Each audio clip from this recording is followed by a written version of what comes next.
Hi. I tried to be Audrey, can you tell? Today we're gonna be ranking Twin Peaks characters, because I will never ever ever run out of things to say about this show. I'm gonna wipe this lipstick off soon, because it's driving me mad.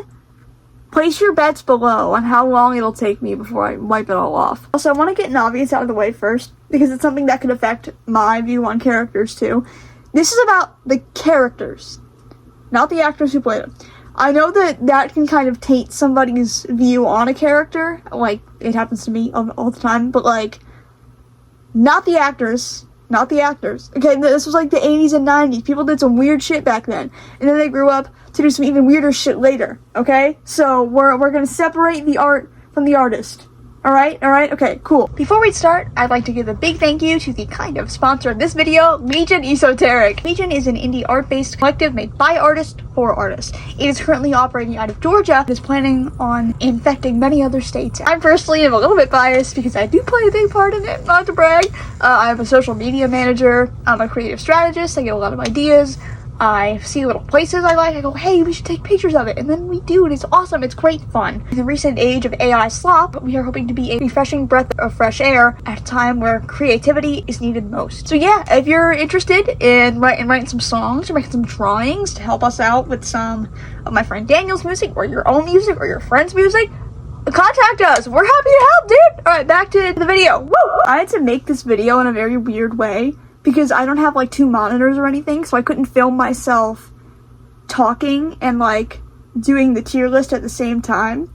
So I wrote them all down on paper and, did the tier list separately. So I'm basically just gonna read my thought process to you on these rankings. There's more characters on this tier list than I ranked. I just ranked until I didn't feel like ranking anymore. I basically only ranked the characters I had strong enough feelings about to form an opinion on, okay? Alright, first up, my beautiful wife, Dale Cooper, the man that you are. I bring this up as often as I can because I think it's funny, and I don't think anybody else does, but it matters to me, and that's what's important. He lives in my wallet, so I can bring him everywhere. Ignore that. So I can bring him everywhere with me. I've never seen a character that was so deserving of being a main character. Does that make any sense at all? He is the main character, and I love that for him! One of my biggest gripes with The Return, which we'll get to later, is that something that it didn't bother me, but it was just my thoughts about it, is that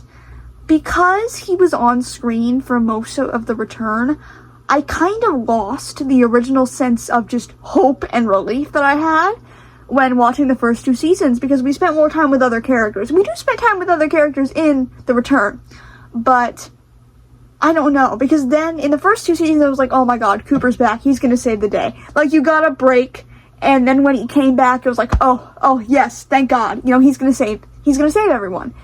And while I definitely had my doubts he was gonna save everybody in The Return, just that feeling of relief was missing for me a little bit. Because it was like, yeah, no shit, he's there. But that's a whole separate thing. We're gonna talk more about that later. Right now, all 3 seasons, main character, greatest character of all time, I will die on that hill. I love this guy more than, like, half my family. I reference him in my prom pictures. I have never really watched a character on screen and gone, I want to be like you, I think being like you would make the world a better place, until I saw this fucker. And I was like, and guess what? My year has gotten so much better because of that. All it took was Dale Cooper from Twin Peaks to turn my life around. Easy S tier. Easy. Of course, we have his boyfriend, Sheriff Harry S. Truman. I have a hot take about True Coop. And don't get me wrong, I love True Coop. Okay, I'm gonna expose myself. Have you seen the fanfictions about those two on AO3? Those are my shit! I love them! But I have a hot take. I don't think Cooper would have waited all night for Harry to come out of the Black Lodge like Harry did Cooper. I don't think Cooper is stubborn enough. I needed to get that out there. And that's what makes him a good sheriff, is because he is stubborn enough and loving enough to be like, okay, well, I'm not going anywhere. Really, what is there to say? He's such a great guy. It's a weird sense of pity, because you see such a loving and happy and hopeful character thrown into such a weird situation. While he does know about the horrors of Twin Peaks, he doesn't really know about, like, the cosmic stuff.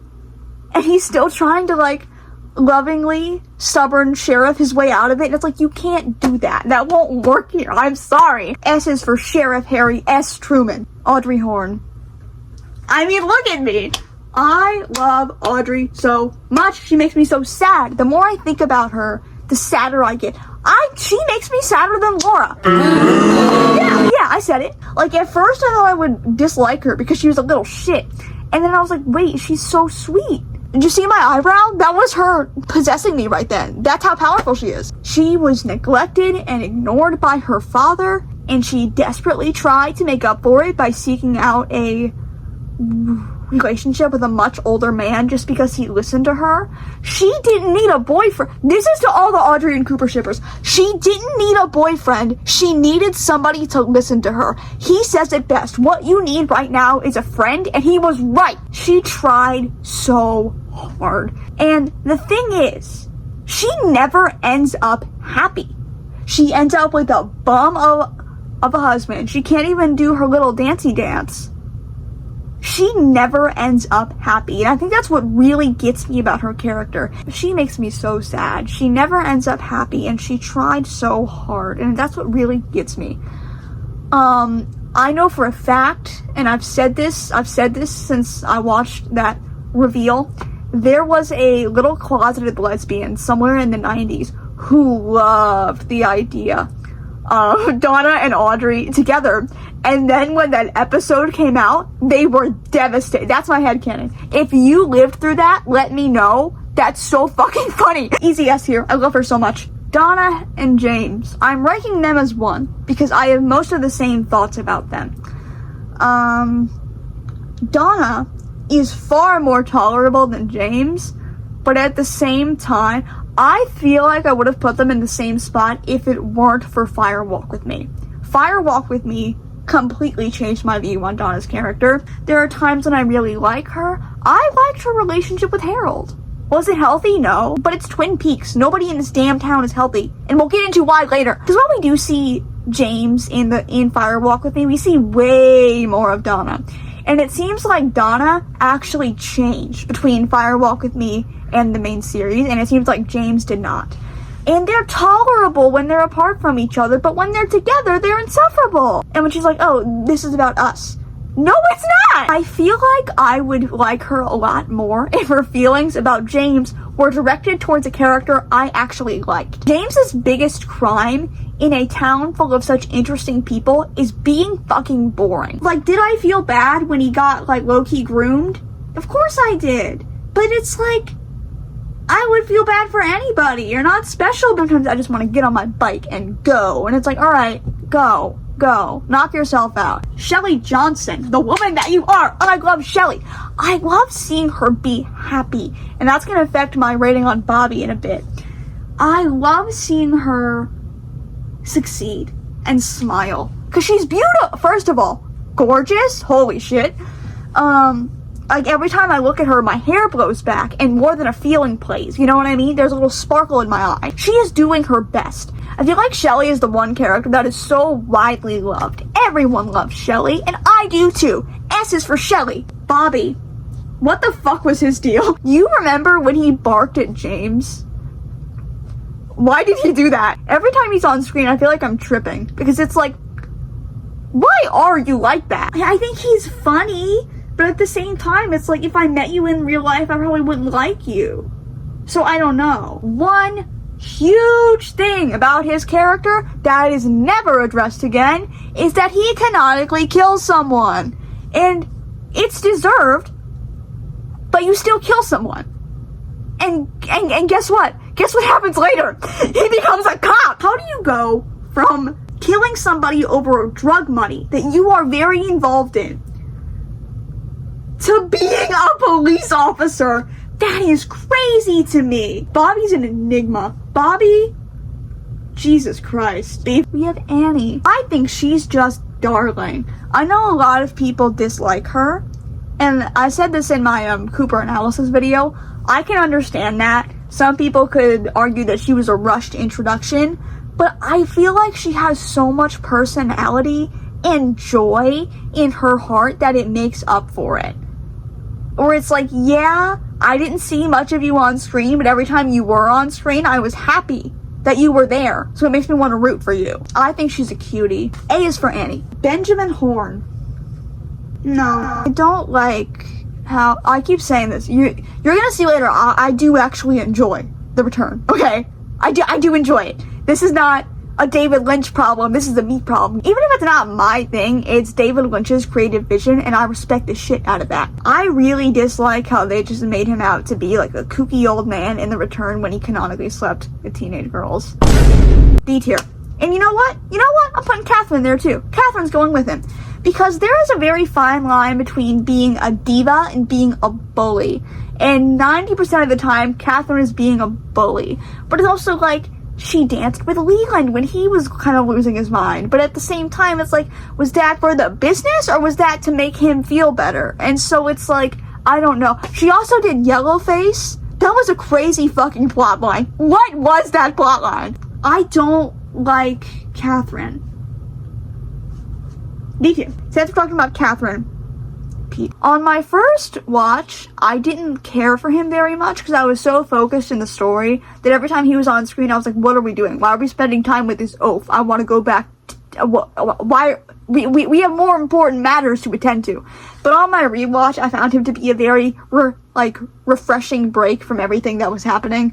Where it was like, okay, good. We can breathe. Pete's here. I really like how he is way smarter than everybody thinks. I really like that about him. I think that was a good creative choice to make him, actually really smart. He's just kind of, foolish. Josie! I don't think I'm supposed to like her as much as I do. And I think a lot of that has to do with, and this applies to Catherine and Pete as well, and Ben. Almost everything about the Sawmill plotline just sounded like business, numbers. Is it working? That's how I feel about this plotline. I do not understand shit. It was like going in one ear and coming out the other as I will never understand that. So, that very much could affect my rating of her. But I kind of really love her. I think she's beautiful. I think she's charming, and I get that's the point, and that's her tactic. But God forbid women have hobbies. I don't think I'm supposed to, but I really like her. S tier. Lucy and Andy. I'm ranking them as 1. Their plotline, the whole childbearing plotline, I kind of had to skip. But that's not a them problem. That's a me problem. Also, maybe don't talk about it at work, or maybe I'm just crazy.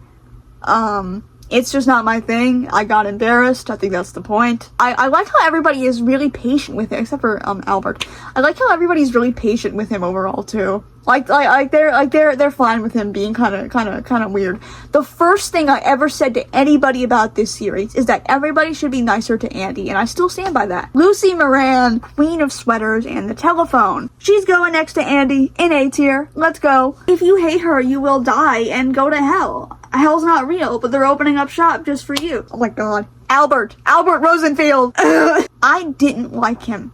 Keyword didn't. Past tense, didn't. He didn't even give anybody in Twin Peaks time to breathe before he was like, you all suck, I hate you, kill yourself. Am I saying I'm not like that sometimes? No. But also, chill out. I hold this grudge against the entirety of the sheriff's department.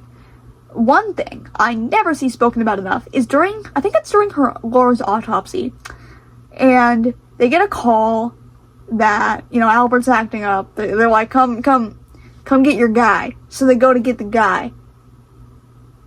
And they start fighting, and Albert gets punched, and he lands on the face of a dead girl. Is that a crime? Both of them should have been held accountable for punching somebody else onto the face of a dead girl, aka evidence. I needed to get that off my chest. He totally redeems himself in The Return. A is also for Albert. Shit, I have so many characters. I have 37 characters, by the way. So if I kind of think of less to say, and if you see editing me come in a lot with more thoughts, that's why. This is already at 27 minutes, and we're not even through half of them.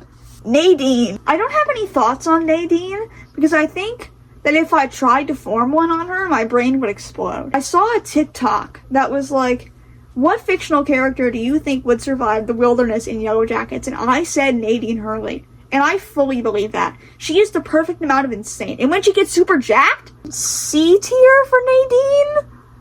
Because I worry about her. And I'm also worried for myself from her. Hank. A tier. I feel like he's one of the few characters where you can confidently say he is just a good, everyman kind of guy. Like, yeah, he cheats on Nadine, but dare I say, I don't blame him. Not Hank, Ed. Did I say Hank? I wrote down Hank twice. Huh? Ed. Big Ed. Okay, Big Ed. I find James most tolerable when he's with him. Norma. Norma's great. Norma's awesome. I wish I had some more to say about her, but I don't, and sometimes that's okay. I think she's really cool. I love her caring for Shelly, because I like seeing Shelly happy. A tier. Speaking of Norma, Hank. They tried so hard to make me care about this motherfucker, and I didn't. I thought he was amusing at some points, but that's it.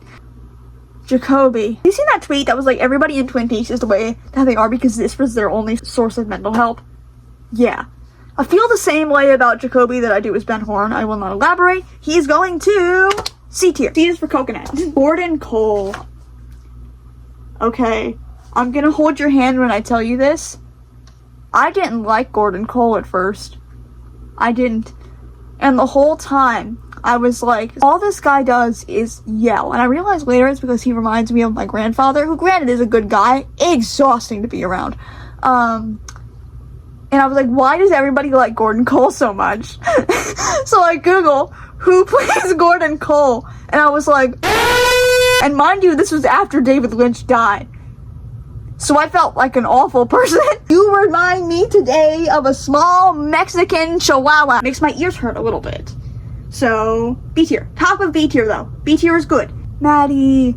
I feel the same way about Maddie that I do with Audrey, where the more I think about her, I just get sad. She shouldn't have been roped into this at all. And she suffered because she had a good heart. Let that sink in. Maddie Ferguson, you never should have been involved in any of this. I'm so sorry, my sweet angel princess. A tier. Harold, I like him. I don't know if I'm supposed to, but I like him. I think he's kind of a little freak, but like, that's the norm. But I found myself enjoying him being on screen far more than James being on screen, and I think that says something. Harold is going in A tier. Hawk is awesome. Hawk is so cool. Badass. Love him. Love that guy. S tier. Like, he got cooler each episode he was in, and I didn't even know you could do that. When he saved Cooper and Truman, hell yeah! Major Briggs. Okay, I have two sides to my feelings about Major Briggs. The first are, he slapped his kid, and that's never brought up again, and I fear I can't endorse that. And also, as he was showing up more and more, I was like, are we really committing to making him a main character? And then he stuck the landing for me. I ended up liking him. And also, he gives us easily one of the best scenes, his talk with Bobby in the diner. When he's not slapping his own son, he's very sweet. B tier. B is for Briggs. Denise Bryson! She came, she served, she conquered. It's gonna be a weird thing to say. I love how nothing bad happens to her. Does that make any sense? Because it's like, was I super hyped when I saw that they introduced a trans femme character in the 80s or 90s? Absolutely. Was I worried that her dressing up as her old self was going to lead to something permanent like it did with Ritsu and Fruits Basket? Yeah. But they didn't, and she comes back, and she's awesome, and I love her. Easy S tier, on top of me. Leland Palmer. Where do we even start? I'm terrified of him. And I also feel terrible for him. I really don't think anybody other than Ray Wise could have played this character. I think that can be applied to a lot of Twin Peaks characters and castings, but him especially. I don't think anybody could have played Leland other than Ray Wise. I don't think I'll be able to look at him again. Like, look at the actor the same way again because of that. And I have such an insane amount of respect for him for that. Speaking of Leland, it's Bob. Oh my god. Okay. Real quick, I'm gonna play you a voice demo I sent to friend of the channel, Daniel Profeta, who we just talked about in the sponsor segment, about the reveal with Bob at the end of season 2. And then, Cooper's walking through the woods. He's looking for his girlfriend, whatever. And he finds the gate. And I'm like, that's my guy. He can do this. Let's go. I'm so confident in him. Because he can, I don't know, do a little dance and pray to grilled cheeses from Glee and use the power of whimsical bullshitting and make it out of this. I fully thought that was going to happen. So he's running through the red rooms.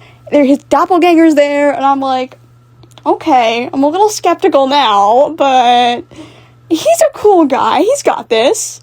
He's my manic pixie dream middle-aged man. He can do this. And then he gets snatched by him. And I think, oh no, that's not good.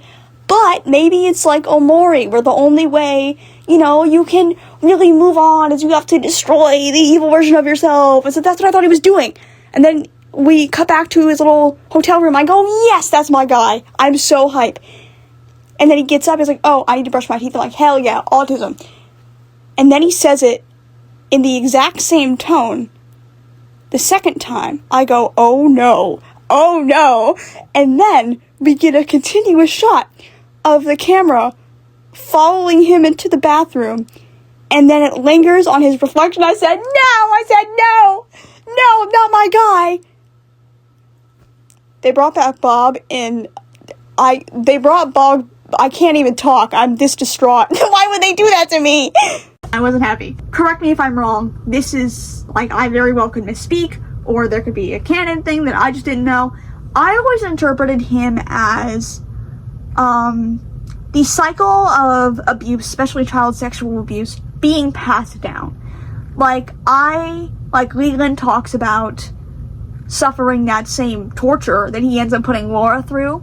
And I feel like that I kind of see Bob as while he is a physical being, I also see him more as a ghost that possesses certain vessels, like how Mike says, and then, just continues that cycle of abuse through other people by planting those ideologies in their heads. So that's how I view them. I might add on to that, but Bob is obviously going at the bottom, but at least he's interesting to watch and entertaining to watch. You know who isn't? Leo Johnson. Leo might be my least favorite character out of the entire show. Because at least Bob is there's a certain level of cosmic fictional scariness behind him. Leo is just terrifying. I can't look at him without my blood running cold. I was shaking in my little boots just ranking him on this. He's so scary. I hate him. I wish he could have died at the end of season 1. Bottom of D tier. Doc Hayward. Okay. Question is, are we taking into account the reveal with Donna and Audrey? I don't know why we wouldn't, but are we? Because if we are, I'd bump him down 1. Because that's kind of a weird thing to keep from your child. But other than that, I feel like he's another, everyman, just good guy. Yeah, I'll put him in B tier. Dick. Lucy's side boyfriend. D tier. He's annoying. I don't like it. I kind of categorize Mike and a lot of the other, Black Lodge adjacent kind of hallucinatory critters, the little dancing dude and the pale horse, and kind of the same thing, where they're better than Bob, that's for sure, but that's a pretty low bar. And at least they try to help to a certain degree, but you're still kind of insane. So I put them in mid C tier. The picture itself is Mike, but the little red dancing dude and everybody else also fits into that. Okay, they're one and the same for me. I'm sorry if that's a wrong opinion to have. You can kill me if you want to. I don't know. Oh shit, Log Lady. Log Lady's A tier. You know why? Moving on. Okay, now it's time for the return, or at least the characters I remember. Diane. The woman, the myth, the legend. B tier. She kind of stressed me out. She made me nervous. I'm in a nice lady. She made me nervous. She made me and gave me breakfast. Have you worn wigs? When will you wear wigs? I googled to see why she wears wigs. I found nothing. Oh my gosh! She's bald! She's bald and she's torturing people who have hair! It's really hard for me to form an opinion on her because there was also the other Diane. So it's which one are we looking at? I'm confused. I'm a little nervous. Maybe I missed something, maybe I'm stupid. But Dougie Jones. Oh, Dougie. Hello! Dougie makes me sad in a pitiful way. I texted my mom, if Cooper is your favorite character, don't watch The Return because everybody's mean to him and it makes you cry. But that's the thing, are we talking about Cooper's Dougie or like the Dougie before? Because Dougie before was kind of a shithead, he was kind of an asshole. But Cooper's Dougie is like, where are we going with this? I love the picture of him holding the coffee cup in his hands in the elevator. He's so mean! A tier. I did miss Cooper's, like, wit and his, like, autistic swagger after a little bit, but it's okay because we got Dougie out of it. Speaking of Cooper, guess who we're ranking next? I hate this motherfucker. How dare he slander my boy's good name? First I was just like, oh yeah, he's a bad guy, but like, yeah. And then it's brought up that he rapes Diane, and it's like, no! And D tier, Janie E. I would have been more mad if I was her. As much as I love Cooper, I would have like divorced his ass. I really would have. She stood on business, and I love that for her. I didn't rank her son, Sonny Jim, in here because I fear he's not relevant of a character to form an opinion about. And even if I did form one, it would be the same as her. So yeah, she stood on business, but she cared for him. And she kind of immediately locked in. It was like, oh, okay, good for her. Good for her. You know what? I put her in B tier on here. Do I move her up to A tier? She's somewhere in between A tier and B tier. I put her in B tier when I made this, but I need you to know I changed my mind. I have 45 minutes of footage, by the way. I think that's it. Again, there's a lot more characters in the tier list. Also, some of y'all need to chill out. I made my Cooper analysis video before I had finished season 2 and before I had watched The Return. Was this a smart idea? Objectively, no. But if I don't share every thought I've ever had with you, I will die. So I needed to get it out. I was writing and filming and editing at the same time. And watching the show. I was watching, writing, filming, and editing all at the same time. Give me a break. And some of you are like, oh, you need to watch The Return. If you didn't watch The Return, it's not a valid video. It's like, okay, I have school and a job. Leave me alone. Some of y'all were on my ass about it. And it's like, oh my god, like if I had a way, the thing was I had gotten locked out of my Paramount account. That was the problem. I'd gotten locked out of my Paramount account. And I couldn't get back in. It's almost like, there's a character I really, really love. And he's the main character of another series, or of another season of this show, that I really like. It's almost like, if I could watch it, I would, but there could be something holding me back. But that's fine. I watch it now. Are you happy? Thank you for Legion for kind of sponsoring this video. Go check it out. It's crazy. It's awesome. I feel like this was an appropriate video to plug it in. Because, I don't know. It made sense to me. So, yeah. I'm glad to be back. This wasn't really a whole video essay thing. But I feel like this was a good format to rapid fire off a lot of different thoughts I had about a lot of different characters. And this will be far from the last video I'm going to make about Twin Peaks on this channel. Next year for my graduation trip, I'm planning on going to Snoqualmie. I'd love to bring you with me. I've never really watched a show that I've had so many thoughts about. I actually wait, hold on. I just bought this the other day. I had to go on a great journey to get it, and I'm excited to read it. Here, oh shit. I opened to a random page. It has Leo's name on it. Bad omen. Okay. Bye!